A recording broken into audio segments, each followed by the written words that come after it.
Know what else is coming in the last days? We see it right now. Conflict. Vehement hatred against Jesus and the people of God. Don't you not see that brewing right now all around you? All around us on social media, see how people are being vicious against the word Jesus, vicious against the people of God. Man, it seems like I can't make not one post without a gang of trolls coming up on my page. It's like every single week now. It don't matter what I say. I'm like, yo, why the hatred? The only thing different in my preaching is it's all Jesus now.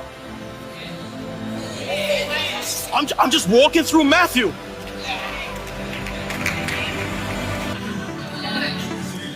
Not telling people they're gonna be blessed every week. Not telling them they're gonna get everyone. I'm just walking through Matthew, and there's haters everywhere.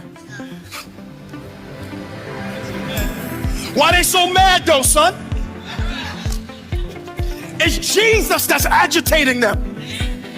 They agitated by the truth of the word of God. So now anybody preaching truth anywhere, they are agitating demons and devils.